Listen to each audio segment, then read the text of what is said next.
जोहार आप सभी स्टूडेंट्स का, आप सभी के YouTube channel Jharkhand math zone पर मैं सही चंद्र आप सभी स्टूडेंट्स का स्वागत करता हूं आप सभी के YouTube channel Jharkhand math zone पर। तो प्यारे बच्चों, आप सभी का स्वागत है लेक्चर नंबर 13 में, सब ग्रुप लेक्चर नंबर 13 में थ्योरी ऑफ रियल फंक्शंस का वीडियो लेक्चर सेशन चल रही है। सेमेस्टर 3 के बच्चों के लिए चल रही है, पेपर नंबर 5 चल रही है और यूनिवर्सिटीज़ के लिए चल रही है। चाहे आप BBMQ से हो, चाहे आप VBU से हो, चाहे आप BHU से हो, चाहे आप SKMU से हो, चाहे आप दिल्ली यूनिवर्सिटी से हो, आप कोई भी यूनिवर्सिटी से क्यों ना बिलोंग करते हो, आपके लिए ये वीडियो लेक्चर सेशन बहुत ही इंपॉर्टेंट होने वाली है। और ये भी मैं बता दूं कि ये जो सेशन चल रही है ये BSc मैथमेटिक्स ऑनर्स वालों के लिए, साथ ही साथ BTech वालों के लिए और BE वालों के लिए, चाहे आप कोई भी फील्ड से क्यों ना इंजीनियरिंग कर रहे हो। तो चलिए स्टार्ट करते हैं लेक्चर नंबर 13। इसमें थ्योरम नंबर 3 को हम लोग देखेंगे। The limit of a quotient of two functions is equal to the quotient of the limits provided the limit of the denominator is not equal to 0। मतलब क्या कहता है जरा समझिए।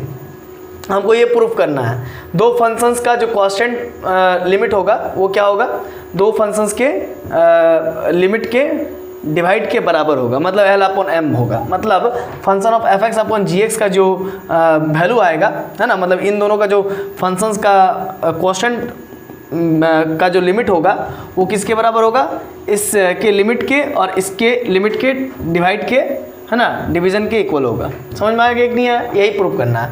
जहाँ पर आपको ये बोल दिया है कि जो gx जो फंक्शन है उसका लिमिट कभी भी 0 नहीं हो सकता है, अगर होगा तो फिर तो दिक्कत हो जाएगा, इसीलिए कह दिया है limit of the denominator not equal to 0। इसी को प्रूव करना है। चलिए कैसे प्रूव करते देखिए। सबसे पहले मान लेंगे फंक्शन f(x) का लिमिट L है और फंक्शन gx का लिमिट M है as x tends to a पर, और m का वैल्यू कभी भी 0 नहीं हो सकता। देन प्रूफ डेट हमको ये प्रूफ करना पड़ेगा कि f(x/gx) का जो लिमिट है वो L/M है as x tends to a पर, यानी कि फंक्शन f(x) के limit upon divided by function gx का लिमिट के डिवीजन का जो आंसर आएगा, जो रिजल्ट आएगा, वो इस f(x/gx) के लिमिट के बराबर होगा। इसी चीज़ को प्रूफ करना है। तो for this we have to show that, इसको प्रूफ करने के लिए अगर हम ये दिखा दें कि for this we have to show that below result, अगर नीचे वाले रिजल्ट को अगर हम दिखा दें तो फिर हम लोग कह सकते हैं कि हाँ भाई इस फंक्शन f(x/gx) का लिमिट L/M है। तो नीचे वाला रिजल्ट क्या है वो दिखाना पड़ेगा। एक मिनट, एक मैंने शॉर्टकट मार दिया है ना, एक मैंने शॉर्टकट मार दिया। चलिए कोई दिक्कत नहीं, है ना। मतलब नीचे वाला रिजल्ट क्या दिखाना पड़ता, नीचे वाला रिजल्ट हमको मैं वहाँ पर बता देता हूँ, है ना। एक मिनट, आप क्या लिखिएगा उसके बाद मैं ये चीज़ आपको बताता हूँ। मतलब for this we have to show that below result, है ना, बिलो रिजल्ट। बिलो रिजल्ट के बाद आप यहाँ से लिखिएगा, है ना, आप यहाँ से लिखिएगा कि अगर नीचे वाला रिजल्ट को दिखा दे तो फिर हम कह सकते हैं कि f(x/gx) का जो लिमिट है वो L/M होगा। तो इसके लिए क्या दिखाना पड़ेगा, f(x/gx) minus L/M less than epsilon दिखाना पड़ेगा, है ना, लेस देन एप्सिलॉन दिखाना पड़ेगा। ये मैं दिखा दूँ, है ना, ये चीज़ आप नीचे में लिख लीजिएगा, उसके नीचे, है ना, इसके नीचे में आप ये चीज़ लिख लीजिएगा। अगर मैं ये दिखा दूँ, मतलब ये क्या है, epsilon delta definition of limit है ना। अगर ये मैं दिखा दूँ तो मैं कह सकता हूँ कि फंक्शन f(x/gx) का लिमिट L/M होगा, है ना, whenever 0 से greater than x minus a less than delta. ठीक है, मतलब अगर मैं इस चीज़ को दिखा दूँ f(x/gx) minus L/M less than epsilon, अगर मैं दिखा दूँ whenever mod of x minus a less than delta और ग्रेटर देन 0, अगर ये चीज़ मैं दिखा दूँ तो फिर मैं कह सकता हूँ कि फंक्शन f(x/gx) का जो लिमिट है वो L/M है। ये कौन सा डेफिनेशन है, तो by the epsilon delta definition of limit. तो लिमिट के एप्सिलॉन डेल्टा डेफिनेशन से फिर मैं कह सकता हूँ कि फंक्शन f(x/gx) का लिमिट L/M है। ठीक है ना, तो यही चीज़ को शो करना है। तो मतलब आप इसके नीचे आप मतलब for this we have to show that the below result. तो बिलो रिजल्ट के नीचे, बिलो रिजल्ट के बाद वो चीज़ लिख लीजिएगा, ठीक है। और इसके बाद फिर क्या लिखिएगा मैं आपको बता देता हूँ। उसके बाद फिर आप लिखिएगा इस चीज़ को, है ना, इस चीज़ को लिखिएगा। और इसको लिखने के पहले आप उसके ऊपर लिख लीजिएगा नाउ, उसके ऊपर लिख लीजिएगा नाउ, ठीक है ना। मतलब आपने इतना लिखा, उसके बाद इसको लिखा, ठीक है, और उसके बाद फिर आपने नाउ लिखना, नाउ, ठीक है ना, नाउ लिख लिया, ठीक है। मैं अब इसको इरेज कर देता हूँ। चलिए मैंने इसको यहाँ पर इरेज कर दिया क्योंकि उसका कुछ काम नहीं था अब। ठीक है, तो मुझे उस चीज़ को प्रूफ करना है। आइए देखते हैं कैसे प्रूफ होगा। ठीक है, तो हम लोग लेके चलते हैं F X minus G X minus L upon M. F X minus G X minus L upon M लेके चलते हैं और इसको लेस देन एप्सिलॉन दिखा दे। F X minus G X minus L upon M लेके चलते हैं, जैसे कि मैंने वहाँ पर बताया था कि F X minus G X minus L upon L लेके चलते हैं, एल अपॉन एम लेके चलते हैं और लेस देन एप्सिलॉन दिखा दूँ। अगर लेस देन एप्सिलॉन दिखा दूँ तो मैं कह सकता हूँ कि function F X minus G x का फंक्शन एफ एक्स अपॉन जी एक्स का फंक्शन एफ एक्स अपॉन जी एक्स का लिमिट एल बाई एम होगा, है ना। तो ये मैं कह सकता हूँ। तो चलिए इसको सॉल्व करेंगे। इसको सॉल्व करेंगे तो फिर क्या होगा, देखिए इसका एलसीएम लेकर के ये चीज़ हो गया। ठीक है, ये मॉड ऑफ इसका एलसीएम क्या होगा m इंटू जी एक्स का, तो यही हो जाएगा मॉड ऑफ समथिंग। ठीक है, और ऊपर में जी एक्स में और m का एलसीएम जी एक्स m हो जाएगा, मॉड नीचे में लग जाएगा और जी एक्स कैंसिल होगा तो ऊपर में m चल जाएगा, m into F X minus m से m कट जाएगा तो ऊपर में l इंटू एल, है ना, l तो था ही, जी एक्स चल जाएगा। फिर यहाँ पर क्या किया मैंने, इसको एज इट इज रखा, यहाँ पर माइनस एल एम किया और प्लस एल एम किया। क्यों किया बाद में समझ में आएगा। Minus L G X as it is रखा, मॉड किया, नीचे में जी एक्स अपॉन एम किया। अब यहाँ पर देखिए m को कॉमन लिया, फिर यहाँ पर l को कॉमन ले लिया इस जगह पर और m माइनस जी एक्स हो गया। ठीक है, अब यहाँ पर जी एक्स और mod of m as it is है और यहाँ पर मैं ट्राइंगल इनइक्वालिटी लगाऊंगा तो ये चीज़ जो है कि लेस देन हो जाएगा।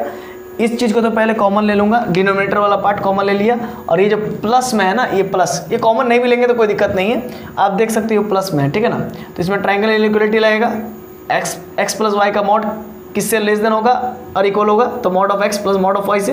तो देखिए मॉड ऑफ एक्स इसको और प्लस मॉड ऑफ वाई, है ना, इसको। ठीक है ना, मॉड ऑफ वाई ये हो गया और एल में मॉड लगेगा साथ में, एक दोनों काम एक साथ कर रहे हैं क्योंकि यहाँ पर इंटू में भी है तो आपको मालूम है mod of X into mod of Y रहा है तो mod of X into mod of Y होता ही है। ठीक है, तो उसको भी यहाँ पर लगा दिया mod of X into Y और साथ ही साथ मैंने यहाँ पर ये भी लगाया कि इसको पूरा x मान रहा हूँ, इसको पूरा y मान रहा हूँ, तो x plus Y greater than और इक्वल टू होगा इस पोर्शन से, इसको पूरा x प्लस वाई का मॉड से ये पूरा पोर्शन बड़ा होगा। ठीक है ना, तो दोनों काम यहाँ पर एक साथ कर रहा हूँ तो आप कंफ्यूज मत होइएगा। ठीक है ना, समझ गए। और नीचे वाला पार्ट तो mod of G X into mod of M तो है ही, ये हुआ। इसको इक्वेशन 1 लेट कर लिया। ठीक है, अब आगे देखिए, सिंस जी एक्स का लिमिट m है लेकिन 0 नहीं होना चाहिए, देयर एग्जिस्ट, तब जरूर अस्तित्व में आएगा एक डेल्टा 1 जरूर मिलेगा, ग्रेटर देन 0 मिलेगा, सच डेट इस प्रकार से मिलेगा कि जो जी एक्स का जो वैल्यू होगा ना, मॉड ऑफ जी एक्स का जो वैल्यू होगा, मतलब फंक्शन एफ एक्स जैसे फंक्शन जी एक्स का जो वैल्यू होगा, फंक्शनल वैल्यू जो होगा वो क्या होगा, मॉड ऑफ m/2 से बड़ा होगा। क्या होगा, मॉड ऑफ m/2 से बड़ा होगा। सर ये कैसे हो गया, तो भाई ये कुछ ना कुछ मुझे जो है कि बाबू कुछ ना कुछ तो वैल्यू देगा। मतलब जैसे कि जी एक्स का जो वैल्यू है वो क्या है, मेरा m के बराबर है, जी एक्स का जो लिमिट है वो किसके बराबर है, m के बराबर है। ठीक है ना, यहाँ पर आप देख सकते हो जो जी एक्स का जो वैल्यू है वो m के बराबर है, तो जी एक्स एक फंक्शन है ना, तो उसका लिमिट m के बराबर है। तो इसका मतलब ये कि mod of G X mod of m/2 से तो बड़ा ही होगा। क्यों बड़ा होगा, क्योंकि जी एक्स का जो फंक्शनल जी एक्स का जो लिमिटिंग वैल्यू है वो स्मॉल m है, जी एक्स का जो लिमिटिंग वैल्यू है वो स्मॉल m है। तो ऑब्वियस सी बात है मॉड ऑफ जी एक्स यानी कि जो इसका लिमिटिंग वैल्यू का वैल्यू होगा, जी एक्स का जो लिमिटिंग वैल्यू होगा उसका मॉडुलस जो होगा वो जरूर मॉड ऑफ m/2 से बड़ा होगा, क्योंकि ये इसके इक्वल है और m जो है कि इससे बड़ा है। मतलब ये जो जी एक्स जो आ रहा है ना, ये मेरा मान लीजिए m है, तो m तो मॉड ऑफ m/2 से तो बड़ा ही होगा ना, है ना। m तो मान लीजिए जी एक्स का वैल्यू मेरा क्या है, m है, तो जी एक्स जो है कि m है, तो m का वैल्यू तो मॉड ऑफ m/2 से तो बड़ा ही होगा ना। यहाँ पर मॉड का मैंने आधा कर दिया, m का आधा कर दिया, और m मेरा हो सकता है नेगेटिव वैल्यू आए तो इसीलिए उसका मॉड लगा दिया, है ना। तो वही बात यहाँ पर मैंने लिखा है। ठीक है ना, ये कब होगा, जब x माइनस ए लेस देन डेल्टा 1 होगा तब, है ना, और ग्रेटर देन 0 होगा तब। ठीक है, अब इसी चीज़ का रेसिप्रोकल मैंने कर दिया, रेसिप्रोकल किया तो 1 मॉड ऑफ जी एक्स, और ये भी ऊपर चला गया तो इसमें वो साइन पलट जाता है, मालूम है ना, रेसिप्रोकल करने पर। तो ये डेल्टा 1 मिला था उसको लिख दिया। ठीक है, अब limit of function F X equal to L as X tends to A पर since then there exist delta two greater than zero such that इस प्रकार से कि मतलब इसके करस्पॉन्डिंग एक डेल्टा टू मिलेगा जो कि ग्रेटर देन जीरो होगा सच डेट इस प्रकार से कि function F X minus L क्या होगा, मान लेते हैं ये function F X minus L ये इस यहाँ पर मैंने एप्सिलॉन डेल्टा डेफिनेशन का इस्तेमाल किया तो function F X minus L किससे छोटा होगा, तो एप्सिलॉन से छोटा होगा, ठीक है ना, किससे छोटा होगा तो एप्सिलॉन से छोटा होगा। हाँ भाई एकदम सही, तो एप्सिलॉन से छोटा होगा तो मैंने मॉड ऑफ एम अपॉन 4 लिखा, क्यों, क्योंकि जब एप्सिलॉन से छोटा होगा तो आप समझ सकते हैं एप्सिलॉन बाई 4 से भी छोटा ही होगा और मॉड ऑफ एम का कुछ ना कुछ एक कांस्टेंट वैल्यू आएगा तो इसको जब हम इससे डिवाइड देंगे तो एक छोटा वैल्यू ही आएगा और मॉड ऑफ एम कोई बड़ा वैल्यू होगा, मान लीजिए 2 होगा तो 2 को अगर 4 से डिवाइड करेंगे तो क्या हो जाएगा 1/2 यानी कि 0.5 और एप्सिलॉन का वैल्यू ऑलरेडी 0.1 है सपोज कर लीजिए तो 0.1 इंटू 0.5 क्या हो जाएगा 0.05 हो जाएगा, मतलब और छोटा हो जाएगा। तो क्या दिक्कत है, क्या फ़र्क पड़ता है, एप्सिलॉन लिखिए चाहे 0.05 लिखिए, मतलब एप्सिलॉन मतलब 0.1 लिखिए चाहे 0.05 लिखिए, तो क्या दिक्कत है। यहाँ इसका वैल्यू इतना छोटा आएगा कि ये किसी भी वैल्यू से बहुत छोटा होगा, है ना, मतलब कोई भी एप्सिलॉन से बहुत छोटा होगा एफ एक्स माइनस एल का वैल्यू, इसीलिए यहाँ पर एप्सिलॉन लिखिए चाहे एप्सिलॉन इंटू समथिंग लिख लीजिए, क्या दिक्कत है। इक्वेशन नंबर 3 हो गया और ये कब होगा जब डेल्टा 2 मिलेगा और ये इस प्रकार से होगा तब where mod of M is arbitrary constant, ठीक है। तो जल्दी कीजिए नहीं तो फिर टाइम हो जाएगा, ऑल्सो कर लेते हैं ना जल्दी नहीं तो फिर टाइम हो जाएगा। तो लिमिट ऑफ जी एक्स का वैल्यू क्या हो जाएगा, एम हो जाएगा as x tends to A पर, है ना। लिमिट ऑफ जी एक्स का वैल्यू क्या हो जाएगा, ये तो दिया हुआ था ना, एक मिनट आप देख लीजिए, है ना। जी एक्स का वैल्यू जी एक्स का जो फंक्शनिंग लिमिटिंग वैल्यू है वो एम है, ठीक है ना, as x tends to A पर। तो देयर एग्जिस्ट डेल्टा 3, तो इसके करस्पॉन्डिंग डेल्टा 3 मिलेगा सच डेट इस प्रकार से कि यहाँ पर भी एप्सिलॉन डेल्टा डेफिनेशन इस्तेमाल किया मैंने, G X minus M less than epsilon, और ये वही बात है कि mod of M square upon 4 into mod of L, मतलब डिवाइड में है ना, इक्वेशन नंबर 4। ये एप्सिलॉन से छोटा होगा तो इससे भी छोटा होगा, ठीक है ना, कन्फर्म है। तो इतना क्लियर हो गया। अब मैं आ गया, मैं प्रूफ हमको क्या करना है कि mod of F X minus G X minus L upon M is less than epsilon, ये हमको शो करना है। तो चलिए पहले आप इतना उतार लीजिए।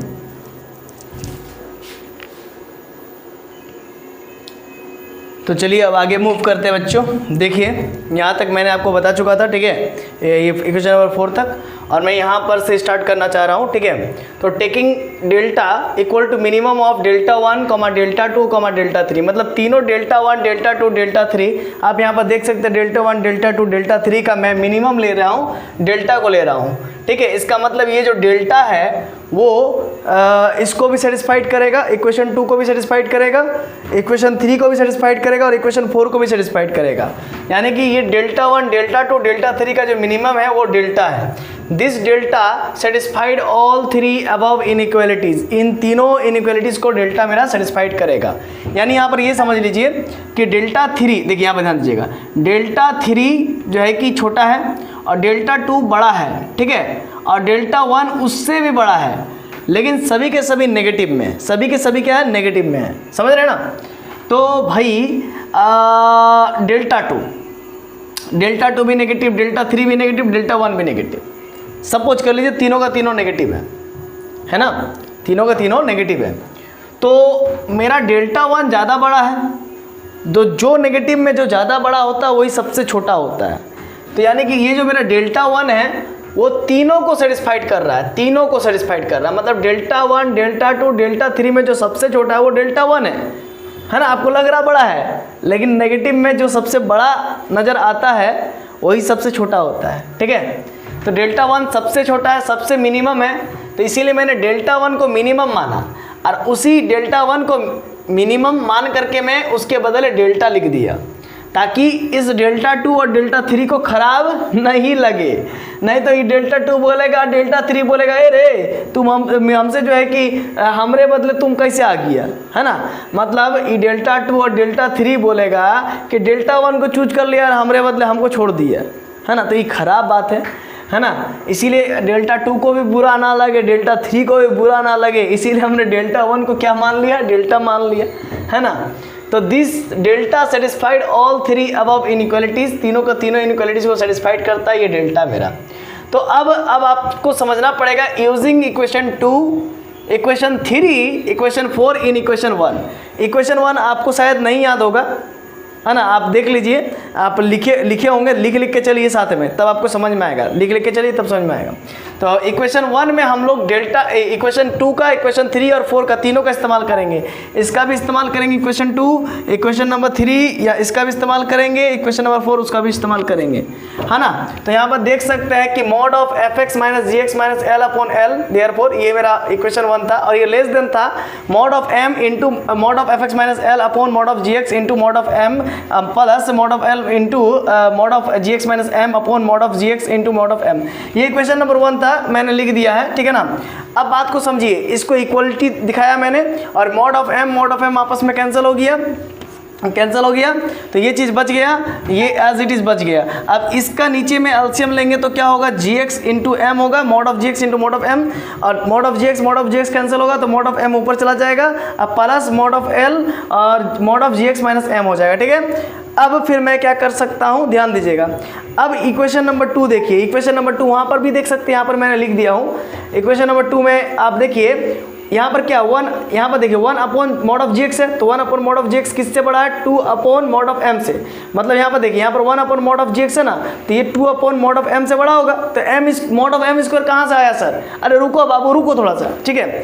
देखो ये 1 अपॉन मॉड ऑफ gx है, तो इसके बदले हम 2 बाई मॉड ऑफ m लिखे, हाँ सर लिखे, और ये ऑलरेडी जो मॉड ऑफ m है उसका क्या होगा, तो उसका मॉड ऑफ m स्क्वायर हो जाएगा। तो ये पूरा का पूरा बाहर निकल गया, ठीक है। और ये वाला पोर्शन जो है कि ग्रेटर देन हो गया, ये वाला पोर्शन लेस देन हो गया, है ना, 2 upon mod of m square से, समझ गए। क्योंकि 1 अपॉन मॉड ऑफ gx से बड़ा कौन है, 2 अपॉन मॉड ऑफ m। तो यहाँ पर मॉड ऑफ m था ऑलरेडी, इसीलिए मॉड ऑफ m स्क्वायर हो गया। अभी मॉड ऑफ m के जगह पर मॉड ऑफ m, और fx माइनस एल का जो मॉड है उससे बड़ा कौन है, fx minus L. Equation number 3 देखिए, mod of fx minus L का वैल्यू किससे, इससे बड़ा कौन है, तो epsilon into mod of m upon 4। तो देखिए यहाँ पर वही लिखा हूँ, epsilon into mod of m upon 4, और ये वाला पोर्शन बाहर हो गया, ये ब्रैकेट लग गया था। और मॉड ऑफ l के जगह मॉड ऑफ l, और mod of gx minus m किससे बड़ा है, mod of gx minus m से बड़ा कौन है, epsilon mod of m square upon 4 upon mod of l। तो देखिए epsilon mod of gx minus m के बदले epsilon mod of m square upon 4 into mod of l लिख दिया। इतना हो गया, चलिए अब आगे समझाऊंगा, ठीक है। तब तक पहले आप इतना उतारिए। तो चलिए अब आगे मूव करते हैं। देखिए मैंने यहाँ तक बताया था, और इससे पहले वाला जो इधर था उसको इरेज कर दिया। यहाँ तक बताया था, अब यहाँ पर बता रहा हूँ, ठीक है। यहाँ ध्यान दीजिएगा, mod of fx minus gx minus L upon m mod, ठीक है। और ये जो चीज़ है यहाँ तक आया था, less than 2 upon mod of m square, mod of m square उधर भी है, m मॉड ऑफ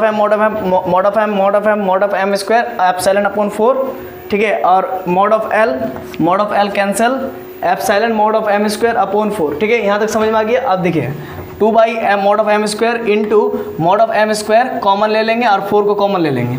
यहाँ पर एप्सिलॉन प्लस एप्सिलॉन बचेगा, ये mod of m square cut जाएगा, 2 से 4 कट गया 2 बार में, तो 1 अपॉन 2, और एप्सिलॉन प्लस एप्सिलॉन 2 से 2 मर गया, एप्सिलॉन बच गया। तो यानी कि mod of fx minus gx minus L upon m less than epsilon, ठीक है। ये क्या हो गया, एप्सिलॉन से छोटा हो गया, कब, व्हेनेवर जब x माइनस ए लेस देन डेल्टा है और 0 से बड़ा है तब। तो यहाँ से हम लोग क्या लिख सकते हैं, limit x tends to a function of fx upon gx equal to L upon m। ये दिखा दिए थे ना, यही दिखाना था मुझे, इसको दिखाने के लिए तो मैंने पहले ही लिखा था। तो ये कैसे लिख पाया, अगर ये शो कर दिया तो मैं ऐसे कैसे लिख पाया, by the definition of limit, by the definition of epsilon delta of limit, epsilon delta of limit, है ना। एप्सिलॉन डेल्टा डेफिनेशन से इसको लिख पाया हूँ मैं ऐसा। और l बराबर क्या था, तो limit of fx as x tends to a, और m का वैल्यू क्या था, तो limit of gx as x tends to a। Proof हो गया, यही प्रूफ करना था, ठीक है ना। और यहाँ पर इस चीज़ को दोबारा फिर से एक बार उतार दीजिएगा। अब प्रोवाइडेड आपको दिया गया था कि limit of function gx as x tends to a not equal to 0। याद रखिएगा, डिनोमिनेटर वाला वैल्यू 0 नहीं होना चाहिए। तो यही प्रूफ करना था, तो मैंने प्रूफ कर दिया, ठीक है। तो आशा है कि आपको ये वीडियो लेक्चर पसंद आया होगा, ठीक है। लेक्चर नंबर 13 है ना। तो अब आपसे मुलाकात होगी लेक्चर नंबर 14 में, जहाँ पर एक छोटा सा जो है कि थ्योरम है उसको हम प्रूफ करेंगे, और उसके क्रोलरी को भी देखेंगे, ठीक है ना। इसके बाद फिर और भी एक छोटा सा, उसके बाद भी एक और छोटा सा थ्योरम है उसको भी देख लेंगे।